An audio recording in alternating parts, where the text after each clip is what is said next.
Good evening everyone. कैसे हैं आप सब लोग।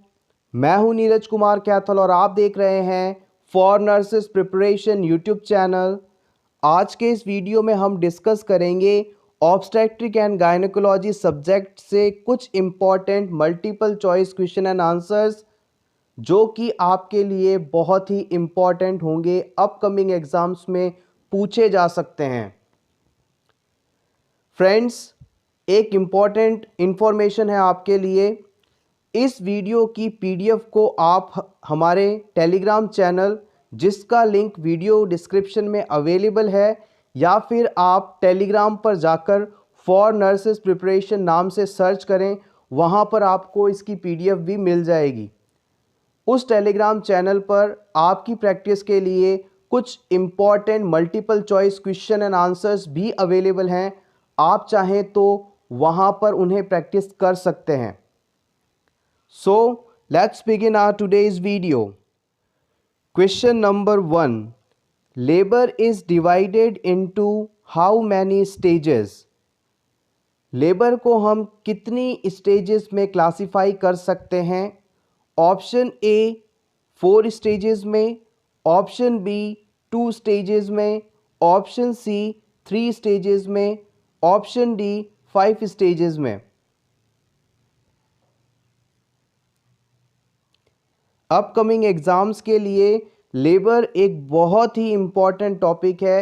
एक ना एक क्वेश्चन आपको इस टॉपिक से एग्जाम में जरूर देखने को मिलेगा। The right answer of this question is option A.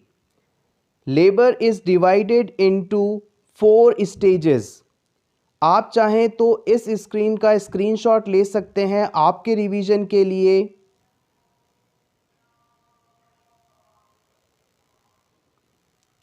Let's see the explanation. Childbirth, also known as labor and delivery. It is the ending of pregnancy where one or more babies leave the uterus by passing through vagina or by cesarean section. Child birth को हम labour या delivery के नाम से भी जानते हैं। Labour के बाद प्रेगनेंसी की समाप्ति हो जाती है और प्रेगनेंसी के स्वरूप बनने वाले बाय प्रोडक्ट या बेबीज़ यूट्रस से नॉर्मल डिलीवरी में वेजाइना के थ्रू यूट्रस से बाहर आ जाते हैं, या फिर सीजेरियन सेक्शन के थ्रू उन्हें यूट्रस से बाहर निकाल लिया जाता है। There are total 4 stages of labour. Labour की कुल 4 स्टेजेस हैं। First stage, it starts from the onset of true labor pain and ends with the full dilation of cervix. किसी महिला में लेबर कब शुरू होगा, इसे आप कैसे पता करेंगे। या फिर यूं कहें कि महिला में लेबर की फर्स्ट स्टेज कब से शुरू हुई है, इसे कैसे पता किया जाएगा। ट्रू लेबर पेन के शुरू होने के साथ ही लेबर की फर्स्ट स्टेज शुरू हो जाती है और फुल सर्वाइकल डायलेशन होने पर फर्स्ट स्टेज को कंप्लीट मान लिया जाता है। फुल सर्वाइकल डायलेशन 10 सेंटीमीटर का होता है। अब बात करते हैं सेकंड स्टेज की। Second stage starts from full dilation of cervix and ends with the delivery of foetus. Second stage की शुरुआत सर्वाइकल डायलेशन जैसे ही 10 सेंटीमीटर होता है मानी जाती है और बेबी की डिलीवरी होते ही, बच्चे के जन्म होते ही लेबर की सेकंड स्टेज कंप्लीट हो जाती है। Third stage starts from delivery of foetus and ends with expulsion of placenta and membranes. बच्चे की डिलीवरी होने के बाद से ही थर्ड स्टेज शुरू मानी जाती है और जैसे ही प्लेसेंटा और मेम्ब्रेन्स एक्सपेल्ड हो जाते हैं, बाहर निकलते हैं, थर्ड स्टेज को कंप्लीट माना जाता है। लास्ट है फोर्थ स्टेज। फोर्थ स्टेज को हम ऑब्जर्वेशन स्टेज कहते हैं। इसमें हम वुमेन के अंदर किसी तरह का कोई कॉम्प्लिकेशन तो नहीं, इस चीज़ के लिए उसे कंप्लीटली ऑब्जर्व किया जाता है। First stage true labour pain से लेकर 10 सेंटीमीटर सर्विक्स के डायलेशन होने तक। Second stage 10 centimetre cervix dilate होने के बाद से बेबी के जन्म होने तक। थर्ड स्टेज बेबी के जन्म होने के बाद से लेकर प्लेसेंटा और मेम्ब्रेन्स के एक्सपल्शन तक। और फोर्थ स्टेज को हम ऑब्जर्वेशन स्टेज मानते हैं। Question number 2, which instrument is used to take cervical smear? किस इंस्ट्रूमेंट की सहायता से सर्वाइकल स्मीयर कलेक्ट किया जाता है? सर्वाइकल कैंसर के डायग्नोसिस के लिए हम पेप स्मीयर टेस्ट करते हैं और उसमें सर्वाइकल स्मीयर लिया जाता है। मैंने आपको क्वेश्चन के साथ ही इतना हिंट दे दिया है।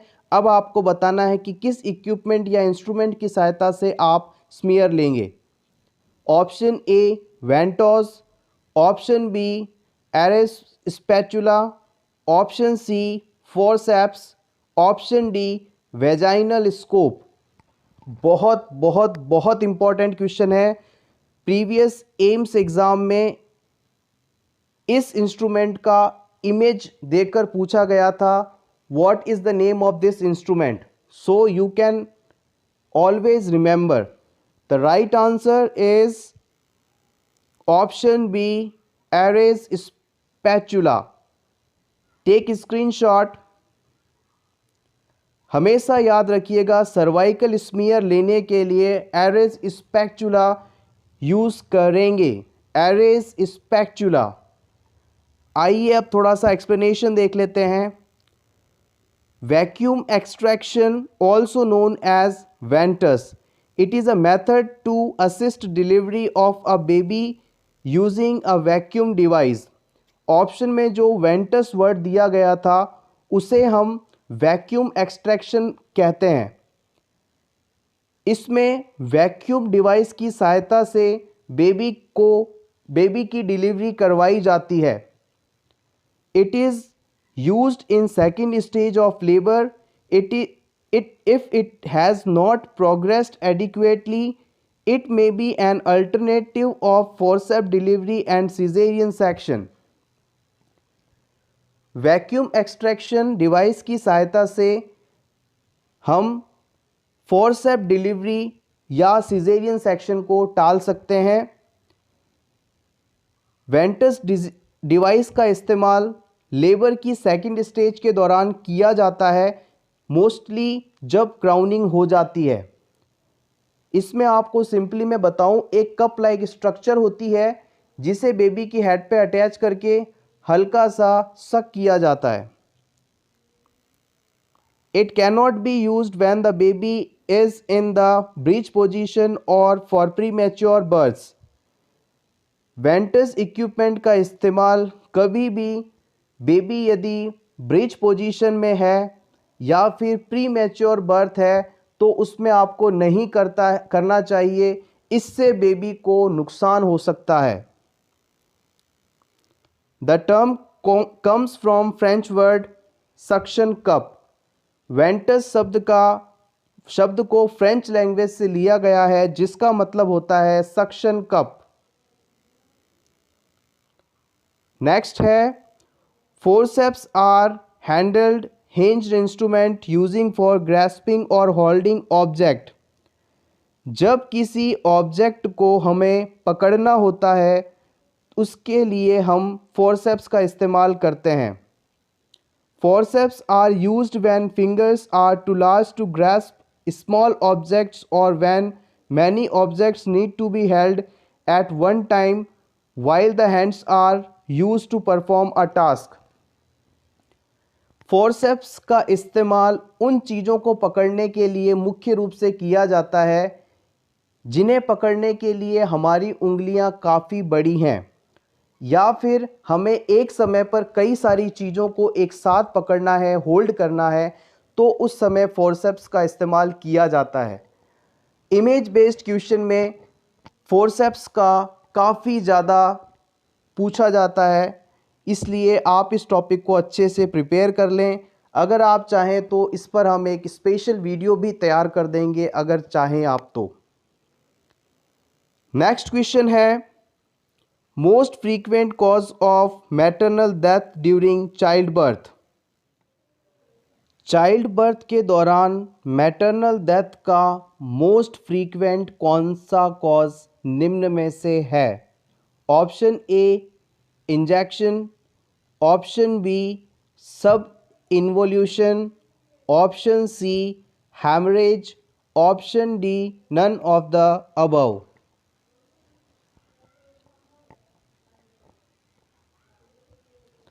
The correct answer of this question is option C. Most frequent cause of maternal death during childbirth is hemorrhage. Hemorrhage यानी अत्यधिक रक्त के बहने के कारण मैटरनल डेथ सबसे ज़्यादा होती है चाइल्ड बर्थ के दौरान। You can take screenshot. Question number 4, which is drug of choice for management of eclampsia? Eclampsia is also a very important topic, eclampsia and pre-eclampsia।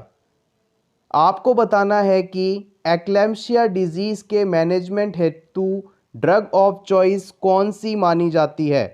Option A sodium nitroprusside, option B magnesium sulphate, option C dopamine, option D labetalol.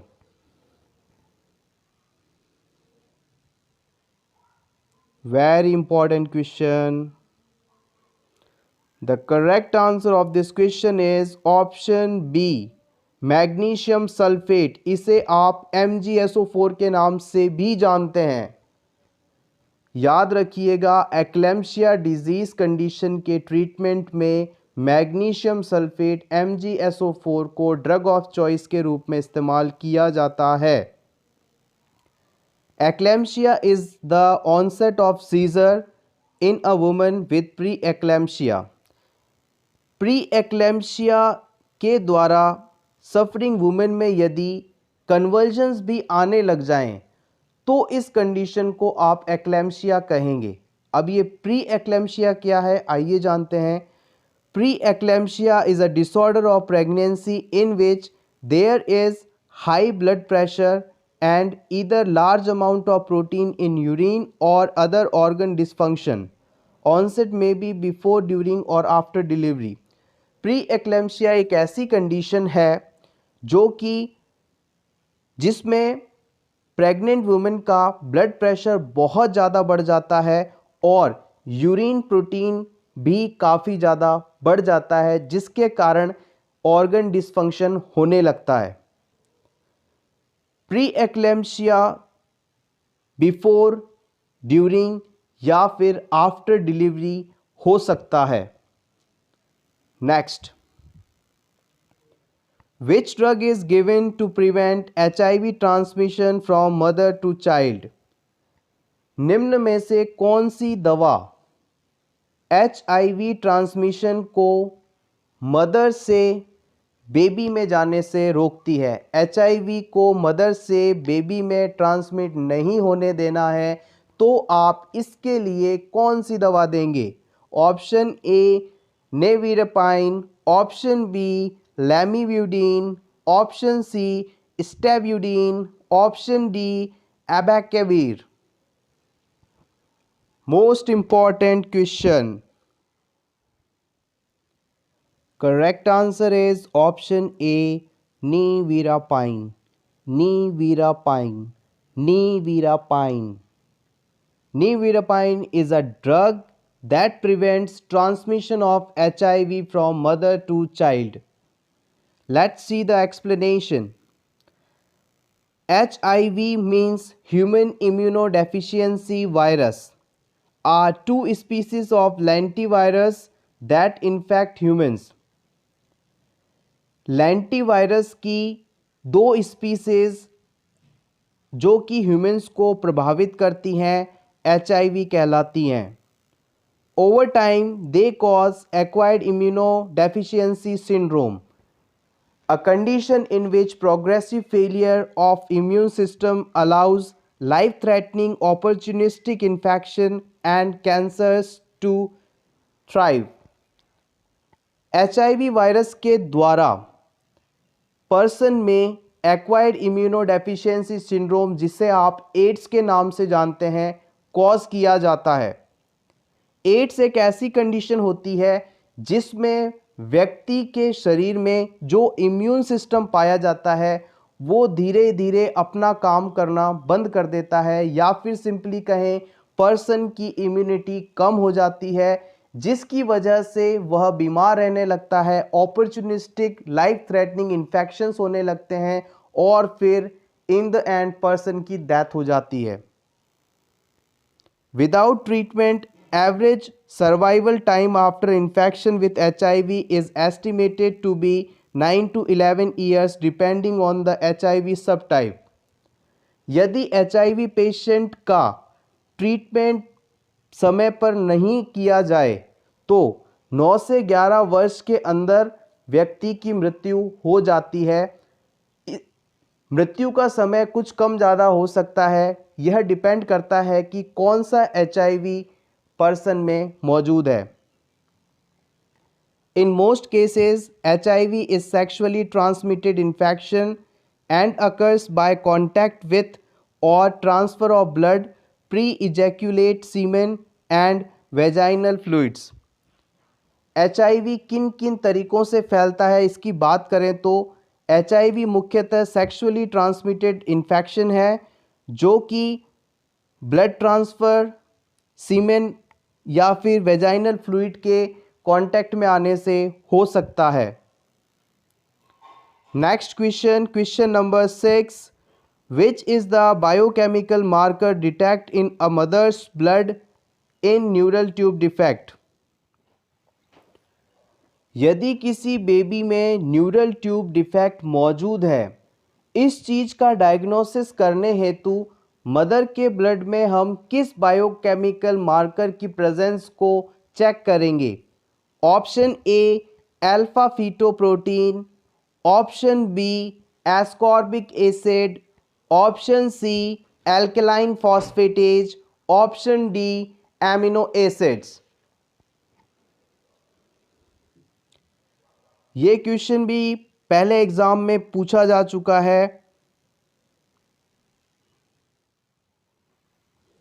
Option A alpha fetoprotein यदि mother के blood में मौजूद है तो हम इससे अंदाज़ा लगा सकते हैं कि बेबी में न्यूरल ट्यूब डिफेक्ट हो सकता है या है।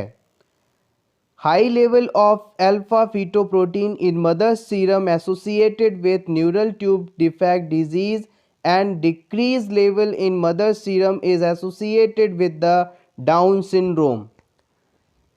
अल्फा फीटोप्रोटीन का लेवल यदि मैटरनल ब्लड में या मदर के सीरम में बढ़ा हुआ है तो इससे हमको ये पता चलेगा कि बेबी में न्यूरल ट्यूब डिफेक्ट है। यदि अल्फा फीटोप्रोटीन का लेवल मदर सीरम में घट जाए, डिक्रीज़ हो जाए, तो हम इससे ये अंदाज़ा लगा सकते हैं कि बेबी को डाउन सिंड्रोम डिजीज़ कंडीशन है। The neural tube forms early brain and spine. Neural tube के द्वारा हमारे ब्रेन और स्पाइन का निर्माण होता है। These types of birth defects develop very early during pregnancy, often before a woman knows she is pregnant. Neural tube defect early pregnancy के दौरान डेवलप होने वाले डिफेक्ट्स हैं। The two most common neural tube defects are spina bifida, a spinal cord defect, and anencephaly, a brain defect. दो मुख्य प्रकार के neural tube defects पाए जाते हैं। सबसे पहला है स्पाइना बाइफिडा, इसमें स्पाइनल कॉर्ड में डिफेक्ट होता है, और सेकेंड टाइप है एनेन्सेफेली, यह एक ब्रेन डिफेक्ट है।